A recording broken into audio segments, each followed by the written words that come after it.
soal janji dari Muhaimin Iskandar begitu. Ada soal BBM gratis, ada soal listrik, kemudian ada soal tunjangan ibu hamil. Yang sekarang satu yang kemudian disampaikan oleh Mas Ganjar adalah terkait guru yang akan dinaikkan gajinya di angka 30 juta rupiah. Kita komparasi, Mas Bima, apakah kemudian dari sisi Caimin atau dari sisi Mas Ganjar yang paling minim atau yang paling mungkin bisa terrealisasikan? Gus Muhaimin dan PKB menang. Semua yang punya sepeda motor, BBM-nya kita subsidi gratis tanpa biaya. Siapa yang di sini punya sepeda motor? Tahun 2024, PKB menang, Gus Muhaimin presiden, disubsidi serendah-rendahnya harga subsidi BBM. Bisa nggak ya gaji guru itu minimum 30 juta ya? Halo Tribuners, ada saya hari ini Nila Irda kembali menjumpai Anda dalam program Tribun News on Focus.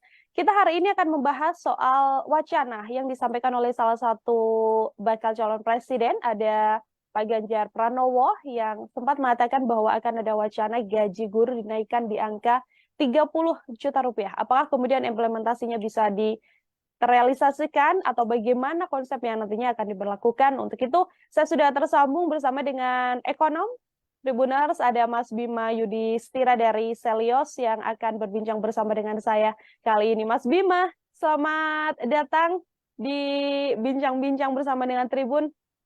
Ya, terima kasih. Baik, Mas Bima, saya mau langsung ke poinnya saja. Ini tadi sempat di awal di bridging saya mengatakan ada wacana gaji untuk guru di angka 30 juta rupiah yang disampaikan oleh Baca Pres Ganjar Pranowo. Ini hal yang mungkin untuk terrealisasikan, Mas Bima? Iya, saya pikir memuliakan guru dengan menaikkan gaji ataupun kesejahteraan adalah hal yang mendesak dilakukan. Nominalnya berapa, itu jadi perdebatan berikutnya. Tapi kita bisa melihat bahwa sekarang fakta bahwa guru itu menjadi profesi yang harusnya dia berpendidikan, tapi terjerat pada pinjaman online. Jadi kalau dicek data per provinsi, memang salah satu korban dari pinjaman online itu adalah guru. Tandanya apa? Guru ini juga mengalami kemiskinan secara struktural. Profesinya guru, tetapi karena gaji yang diterima tiap bulan plus tunjangan tidak mampu membiayai hidupnya, keluarganya, sehingga dia mencoba untuk pekerjaan lainnya. Ada yang jadi ojek online, ada yang buka warung, ada juga kemudian tadi sampai terjebak pada pinjaman online atau rentenir bahkan. Nah, ini kan sangat menyedihkan. Jadi begitu ada wacana yang langsung menyasar pada konstituen guru dan keluarga para guru dengan iming-iming gaji misalnya 30 juta rupiah per bulan, ya tentu akan disambut dengan baik. Nah, tapi pertanyaannya kan ini perlu dilihat secara detail bagaimana caranya dan berapa dana yang kemudian dibutuhkan. Kalau saya lihat sih masih dalam wacana yang mengambang begitu ya. Kalau misalnya dilihat ya di negara-negara lain, gaji guru itu ya memang bisa sama dengan gaji karyawan profesional di perusahaan multinasional bahkan. Jadi gaji gurunya memang di beberapa negara yang pendidikannya baik, ada korelasi dengan gaji guru yang cukup tinggi, tunjangannya baik, ada asuransinya, dana pensiun untuk gurunya juga kemudian ditata dan dikelola dengan baik. Nah, ini satu hal. Cuman kalau kita melihat bagaimana caranya mencapai gaji misalnya 30 juta rupiah per bulan itu untuk guru, ini satu guru apa gitu ya, guru PAUD atau semua guru sampai jenjang SMA, SMK misalnya. Kemudian juga bagaimana skemanya dan menuju pada gaji yang sangat tinggi tadi, apakah APBN kemudian siap atau tidak. Karena melihat APBN misalnya ada dua sih kritiknya kalau APBN. APBN itu dilihat dari jumlah dana pendidikan, itu sudah 20%. Angkanya di 2023 sudah 500 triliun lebih. Nah, cuman pertanyaannya kan, jangan-jangan nih sebenarnya kita bisa sih mensejahterakan guru, angkat gajinya, terutama yang PNS, yang belum jadi PNS misalnya, atau honorer, itu diangkat ke P3K, bahkan sebagian misalnya langsung aja diangkat menjadi PNS dengan gaji yang lebih tinggi. Itu bisa juga dicapai dengan catatan dana 20% di dalam APBN ini dicek kembali apakah selama ini sudah tepat sasaran atau ada beberapa pos-pos anggaran yang sebenarnya bisa dihemat, bisa direalokasi untuk pengangkatan honorer, untuk peningkatan gaji ataupun tunjangan dari para guru PNS misalnya. Jadi kita harus melihat nih, ternyata apa? Ternyata beberapa temuan misalnya salah satu pos belanja yang tingkat korupsinya cukup tinggi adalah anggaran pendidikan. Kemudian anggaran pendidikan juga terindikasi lebih banyak memfasilitasi belanja-belanja yang sifatnya birokratis. Jadi belanja rapat, perjalanan dinas, ini hampir sama kasusnya dengan kondisi di belanja perlindungan sosial. Jadi tiap tahun naik angkanya, kemudian semakin banyak programnya, tapi ternyata kalau dilihat satu persatu, ya ini masih banyak lubang-lubang di mana menjadi tempat inefisiensi anggaran. Nah, itu mungkin kalau dihemat, kalau dihitung, ada banyak sekali anggaran yang bisa dialokasikan untuk kenaikan gaji tadi. Cuman saya pikir sayang ya kalau misalkan melempar wacana misalnya gaji 10 juta guru, gaji 30 juta ya tanpa kemudian disiapkan dulu secara teknis ini mencapai ke arah gaji yang tinggi tadi bagaimana, tahun berapa misalnya, apakah itu target 2029, karena nanti kalau ditagih oleh konstituen juga jadi bingung jawabnya, dan mungkin timnya nanti di belakang capresnya akan kesulitan menjelaskan secara teknis. Jadi harusnya udah dihitung-hitung dulu ya, baru kemudian disampaikan kepada publik gitu. Oke, di awal dalam wacananya ini, Pak Ganjar juga sempat mengatakan ini sebenarnya sudah ada hitung-hitungan dengan pakar pendidikan, kemudian dengan ahli keuangan juga. Mungkin memang sampai saat ini belum disampaikan begitu ya, Mas Bimo, bisa saya katakan pada publik. Tapi kemudian Mas Ganjar memberikan contohnya adalah dari apa yang sudah dilakukan di Jawa Tengah semasa beliau menjabat sebagai gubernur. Ini yang disampaikan bisa menaikkan angka dari gaji honorer. Ini honorer yang disampaikan Mas Ganjar adalah dari 200 atau 300 ribu rupiah yang kemudian bisa diangkat ke angka 1,2 juta rupiah. Implementasi atau contoh yang sudah dilakukan Mas Ganjar di Jawa Tengah ini berkemungkinan besar apakah juga bisa diberlakukan yang sama apabila kemudian nanti untuk menggunakan dana APBN di RI 1? Ya, problemnya kan gini, problemnya kalau menaikkan dari angka yang sangat kecil, yang memang tidak manusiawi ya, selama ini guru honorer menerima menaikkan menjadi 1,5 juta misalnya, itu kan yang jadi pertanyaan kalau naiknya nanti menjadi 30 juta seperti yang diumumkan itu dalam kampanyenya kan artinya apa ya? Ada loncatan yang sangat jauh gitu ya untuk mencapai angka 30 juta. Jadi itu juga mungkin bisa lebih gede daripada gajinya menteri kan, gaji pokoknya menteri kan nggak segitu juga. Nah jadi saya kira agak-agak beda gitu ya apa yang disampaikan di Jawa Tengah dengan capaian yang bisa dijanjikan di level nasional. Nah sementara itu memang betul, saya juga mengapresiasi kalau melihatnya bahwa kalau di level nasional nanti akan banyak regulasi-regulasi yang bisa diganti, bisa dirubah sehingga mengakomodir kenaikan kesejahteraan lebih tinggi lagi. Ya itu pun bisa, tapi lebih baik kan begini, harusnya kan ada formulasi misalnya. Kenaikan gaji itu apa formulasinya? Kebutuhan hidup layak. Kedua apa? Adanya insentif, karena dia sebagai tenaga pendidik, kita butuh untuk mencerdaskan SDM, ada bonus demografi, harusnya itu masuk dalam formulasi. Ditambah apa lagi? Ditambah dengan kenaikan inflasi setiap tahunnya. Bisa ditambah dengan variabel-variabel lainnya. Jadi formula itu sebenarnya yang lebih penting dibandingkan set ya atau mematok kemudian langsung 30 juta gitu ya per bulan. Jadi lebih baik ada formulasinya yang kemudian detail, kemudian jelas. Nah ini saya kira begini, kalau dilihat dari statementnya tadi yang masih mengambang sebenarnya dari Pak Ganjar, kita bisa melihat bagaimana ya kalau di Amerika Latin gitu, di negara-negara seperti Chile, yang berhasil mengangkat presiden adalah reformasi pendidikan, dia menjanjikan juga. Jadi si Gabriel Boric ini di Chile itu adalah seorang aktivis mahasiswa. Jadi Pak Ganjar juga aktivis mahasiswa dulu. Kemudian si Gabriel Boric ini menjadi presiden di Chile karena mengangkat isu pendidikan yang mahal, termasuk kesejahteraan bagi para tenaga pendidiknya. Nah, tapi bedanya adalah kalau saya lihat ya, kampanye yang ada di Chile soal pendidikan itu ada papernya, itu ada detailnya, ada hitung-hitungan angkanya yang bisa diakses oleh publik. Nah, itu yang kemudian sedang dijalankan di Chile hari ini ketika presidennya menang pemilihan. Nah, ini juga mungkin jadi pelajaran bagi siapapun, saya kira tidak hanya untuk Pak Ganjar secara spesifik, tapi semua kandidat gitu ya, ketika dia melemparkan sebuah ide, per ide itu ada semacam gagasan utuhnya, sehingga tidak disebut sebagai janji manis atau kemudian janji palsu gitu ya. Jadi harus ada kejelasan secara rinci dicapai kapan, bagaimana anggarannya berapa, karena saya pikir jumlah guru di Indonesia kan cukup banyak. Hmm. Dibandingkan langsung bilang 30 juta per bulan, 10 juta per bulan misalnya, lebih baik mungkin ada prioritas. Ya, misalnya kenaikannya untuk tahun 2025, 2026 itu 100% misalnya. Nah, tapi dengan hitung-hitungan secara rinci. Itu jauh lebih masuk akal dibandingkan langsung bilang nominal gitu. Karena saya pikir kalau nominal kemudian, oh enggak, tapi targetnya enggak 2029.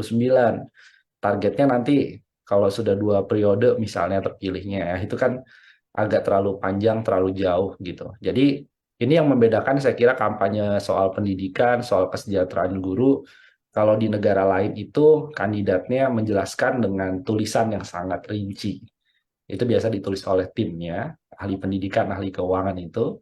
Kemudian baru si calon presidennya menggebu-gebu menjelaskan kepada publik dengan bahasa sederhana. Nah, ini kita tunggu nih, mungkin sudah ada kali kajiannya, tapi belum dipublikasikan oleh timnya Pak Ganjar, kita nggak tahu.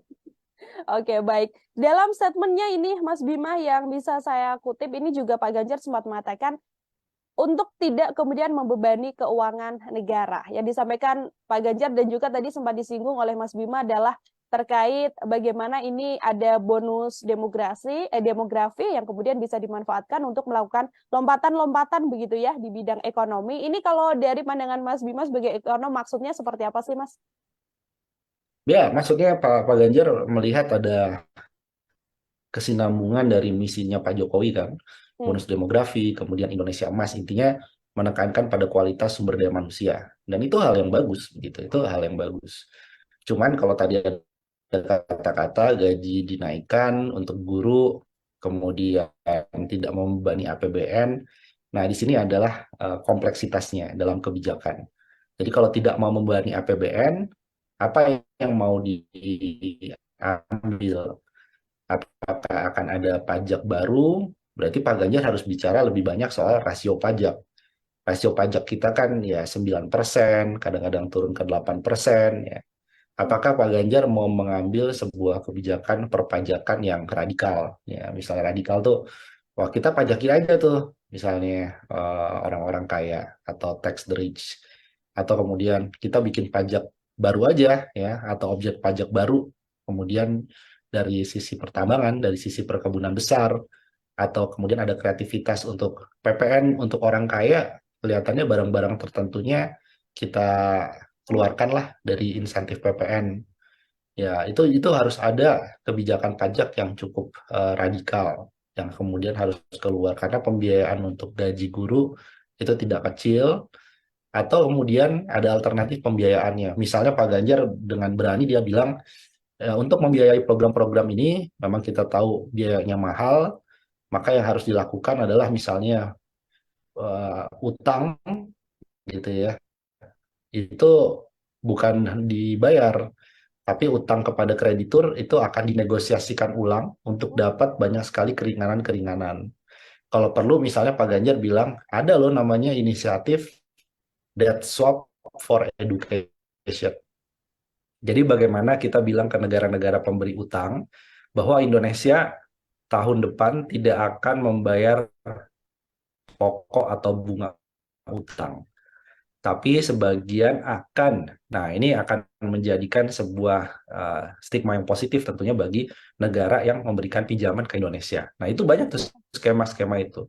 Jadi debt swap for education ini menjadi populer juga. selama ini sebagian masuk dalam pembangunan infrastruktur sekolah, dana BOS juga ada kalau tidak salah. Jadi Pak Ganjar harus bicara itu sehingga publik menangkap, wah, uangnya ternyata ada ya selama ini ya. Cuman kita nggak kreatif menggunakan sumber-sumber itu gitu. Atau Oke, berani bilang misalnya ya BUMN akan kita kecilkan penyertaan modal negaranya. Artinya masih amat sangat memungkinkan ya, Mas Bima ya, apabila kemudian disampaikan untuk tidak membebani keuangan negara, asalkan tadi ada kebijakan-kebijakan yang kemudian bisa diambil dan benar-benar direalisasikan. Catatannya adalah dengan rincian yang juga tepat dan bisa dimengerti bahwa nanti adanya kenaikan dana atau gaji untuk guru yang disampaikan di angka 30 juta ini berasal dari kantong-kantong yang lain, bukan berasal dari kantong-kantong di APBN. Satu lagi yang terkait APBN dan juga APBD ini, Mas Bima. Kalau kita mengatakan kan tidak hanya diberlakukan di pusat saja, artinya nanti daerah juga akan memperlakukan hal yang sama. Apabila plotnya adalah dengan ngepres dana yang ada di APBD, apakah ini akan kemudian juga bisa diberlakukan di seluruh daerah, terutama daerah kecil yang juga APBD-nya tidak sebesar angka yang daerah-daerah yang memang mendapatkan APBD besar begitu? Ya, saya pikir gini ya, saya pikir ini harus dikelirkan juga bahwa kalau Pak Ganjar bicara yang 30 juta rupiah per bulan, ini mungkin saya agak bingung juga gitu ya. Tapi kalau misalnya ada arahan yang jelas kenaikan per tahunnya, mungkin jadi lebih rasional itu dulu. Nah, kemudian tadi kalau soal APBD gimana? Karena sebagian memang ditanggung oleh dana dari daerah, khususnya untuk yang honorer, ini bisa disiasati. Misalnya daerah yang memang kondisi PAD-nya, penerimaan asli daerahnya memang kecil, tidak berimbang dengan kebutuhan pembiayaan gurunya, maka ini bisa disuntik oleh dana alokasi khusus, misalnya dari pemerintah pusat, atau dana-dana perimbangan lainnya, dana transfer daerah, ya itu bisa dari pemerintah pusat. Tapi kita juga melihat sebenarnya beberapa daerah itu bisa secara mandiri meningkatkan kesejahteraan para gurunya. Contohnya adalah daerah-daerah penghasil migas, ya dia punya dana bagi hasil. Nah, tinggal bagaimana mengelolanya. Kalau di negara lain, beberapa pemerintah daerah punya dana abadi. Nah, ini kan sebenarnya kita kalau nggak salah sudah punya gitu ya, konstruksi regulasi soal dana abadi ini. Nah, ini tinggal kemudian dijalankan, tapi bagaimana juga tata kelola pemerintah daerahnya baik, tidak melakukan korupsi terhadap dana bagi hasil migas atau sumber daya alam. Dari dana itu diputar aja di instrumen investasi, ada keuntungan setiap tahunnya. Keuntungan itu saja bukan pokok dari dana abadinya, tapi keuntungan dari dana abadi itu bisa digunakan untuk keperluan-keperluan, salah satunya memberikan kesejahteraan yang lebih layak untuk para tenaga pengajar ataupun guru di daerah. Jadi punya banyak kreativitas. Bisa juga badan usaha milik daerahnya juga lebih kreatif mencari pendapatan-pendapatan sehingga nanti dividen yang disetor kepada pemerintah daerah itu bisa juga digunakan ya untuk menutup APBD, jangan sampai defisit. Oke, untuk menyasar kemudian wacana mengurus soal ketimpangan gaji begitu ya, dana gaji guru yang begitu rendah. Menurut Mas Bima nih sebagai ekonom ini kan juga kita melihat ada ketimpangan juga kan antara guru PNS dan juga guru honorer. Hal yang dilakukan oleh Mas Ganjar begitu ya, untuk kemudian fokusnya adalah langsung menyasar ke kesejahteraan guru. Ini adalah pilihan opsi atau janji yang cukup brilian dari seorang Ganjar Pranowo, atau sebenarnya ini memang hal wajar karena sudah sejak lama guru ini tidak mendapatkan kesejahteraan, begitu Mas Bima? Ya, ya. Masalah honorer kan sebenarnya dari dulu nggak selesai gitu. Jadi masalah honorer ini diangkat juga di pemilu 2014, pemilu 2019 juga masih bicara hal yang sama ya. Sekarang ada P3K. Ya, pada intinya sih mau dia ASN ataupun kemudian dia P3K, prinsipnya kan gaji itu tidak terlalu jauh gapnya antara guru ASN dengan guru honorer atau P3K. Kemudian ada jaminan-jaminan seperti pensiun, jaminan hari tua, asuransi kesehatan, ya BPJS kesehatan, itu semuanya harus sama persis dengan ASN. Gitu. Sebenarnya itu yang dari dulu dituntut ya. Cuman beberapa hal yang lebih teknis misalnya ya gimana nih soal kualitas guru. Tapi saya kira kualitas dan kemudian kesejahteraan guru ini adalah dua hal yang harusnya paralel berjalan bersamaan. Ya, jadi kemudian kasihan kalau misalkan ada honorer 30 tahun bekerja belum diangkat-angkat misalkan menjadi ASN, ya udah di P3K tapi P3K-nya sama kesejahteraannya dengan ASN. Itu jadi salah satu solusi jalan tengah memang. Nah, jadi saya pikir hampir semua capres nanti kita akan lihat pasti akan bicara soal guru honorer. Cuman pendekatan-pendekatannya ini apakah ada pendekatan kebaruan ya? Saya melihat sejauh ini sih belum ada ya. Masih melanjutkan program Pak Jokowi P3K, dia akan diangkat perlahan, sebagian akan jadi ASN, sebagian P3K. Tapi apa nih yang menjadi hal yang kebaruan ini nanti kita akan lihat lah mungkin di kampanye atau debat capres lebih detailnya akan diungkap oleh masing-masing. Tapi saya pikir hampir semuanya, baik Mas Anies, Pak Prabowo, Mas Ganjar, ini pasti akan mengangkat isu soal kesejahteraan termasuk untuk guru honorer. Oke, artinya isu ini salah satu hal yang kemudian urgently harus diselesaikan begitu. Kalau dari sisi capres dan juga baca pres yang memang sudah sejak lama tadi Mas Bima sempat mengatakan dari beberapa periode sebelumnya juga ini hal yang concern. Iya. Sekarang semakin gawat tadi ya. Saya membuka dengan guru menjadi korban pinjol salah satu yang paling banyak gitu. Itu maksudnya sudah dalam tahap yang kritis gitu. Itu satu. Jadi ada kondisi di mana memang guru ini bukan hanya dipandang sebagai konstituen atau calon pemilih. Enggak, ini masalah laten di Indonesia dan masalah jangka panjang. Kemudian yang kedua, hampir sebagian besar indeks daya saing, mau daya saing soal umum, daya saing digital, kelemahan kita adalah masalah soal education, masalah soal pendidikan. Skor PISA kita jelek, kemudian soal talent gap ya, atau gap antara perusahaan yang ingin mencari talenta bagus, itu dengan supply kita juga nggak matching, itu semua masalahnya ada di pendidikan. Jadi kalau mau membenahi Indonesia, salah satu yang memang harus ulet dan telaten dilakukan jangka panjang itu adalah soal pendidikan, termasuk tenaga pendidikan.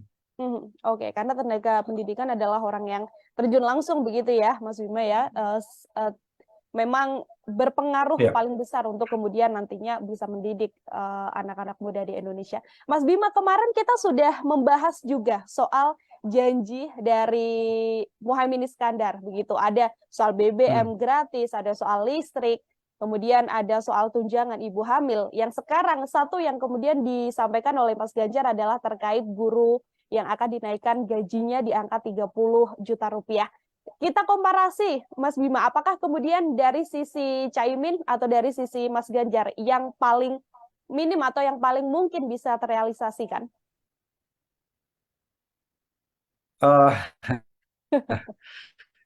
Ya, kalau kita ambil satu misalnya tadi Mas Ganjar bilang gaji 30 juta ya per bulan ya.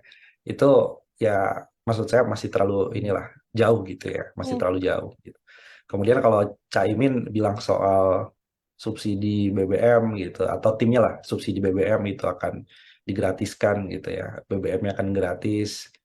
Itu sama-sama kurang realistis ya. Jadi Pak Prabowo juga kalau nggak salah kemarin bicara juga banyak ya soal janji-janjinya juga. Saya pikir ya harus ada yang mendetailkan dan kalau tidak didetailkan, saya kira tiga-tiganya bukan hanya Caimin versus Mas Ganjar gitu ya. Tiga-tiganya bisa dibilang janji-janji yang sifatnya janji manis aja.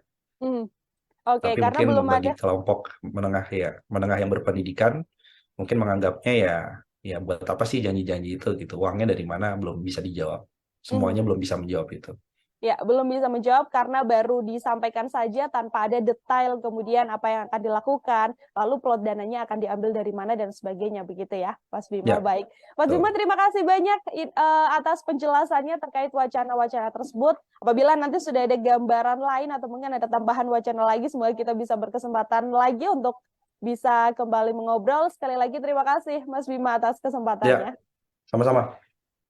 Ya, Tribuners, itu tadi obrolan saya bersama dengan ekonom, ada Mas Bima Yudhistira dari Zelios. Nantikan juga informasi lainnya yang nantinya akan saya bahas dalam program Tribun News on Focus. Saya Nila Irda pamit undur diri. Terima kasih dan sampai jumpa.